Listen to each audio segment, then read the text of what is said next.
پطرس بخاری کے مضامین، قسط نمبر 4۔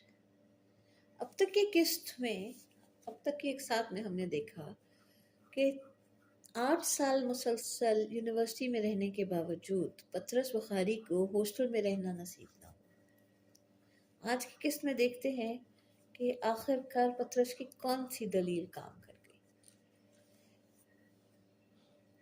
وجہ یہ ہے کہ ہر ایک اپنے اپنے کام میں لگا رہتا ہے۔ شام کے وقت ہاسٹل کے صحن میں جا بجا طلبہ علمی مباحثوں میں مشغول نظر آتے ہیں۔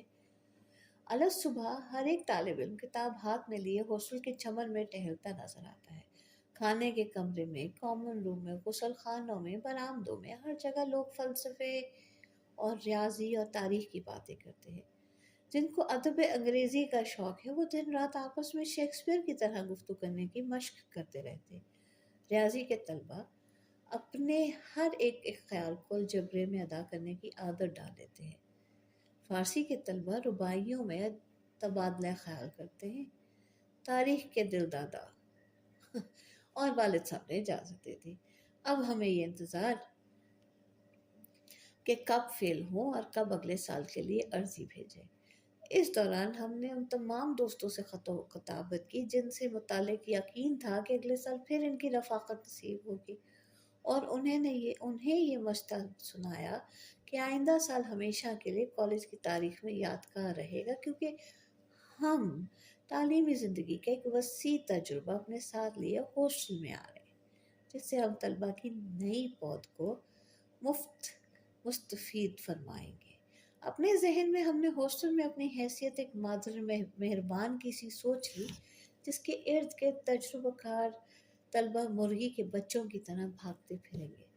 سپرنٹینڈنٹ کو، جو کسی زمانے میں ہمارے ہم جماعت رہ چکے تھے، لکھ بھیجا کہ جب ہم ہاسٹل میں آئیں گے تو فلاں فلاں مراعات کی توقع آپ سے رکھیں گے اور فلاں فلاں قواعد سے اپنے آپ کو مستثنا سمجھیں گے۔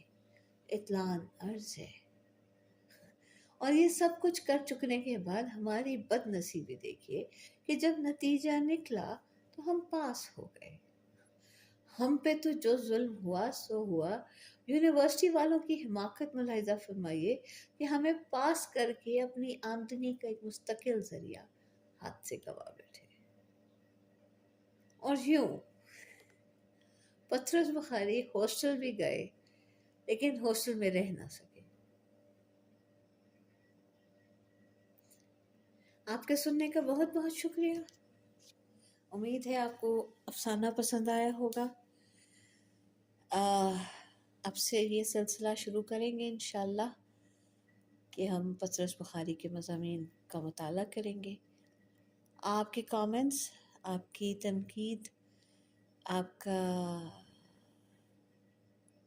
جو بھی خیال ہے وہ مور دین ویلکم۔ آپ کے ہم منتظر رہیں گے۔ لائک کیجیے گا، کامنٹ کیجیے گا، سبسکرائب کیجیے گا۔ آپ کا بہت بہت شکریہ۔ ہمارا ورثہ سے اب تک کے لیے اتنا ہی، اجازت دیجیے۔ اللہ نے کے بعد۔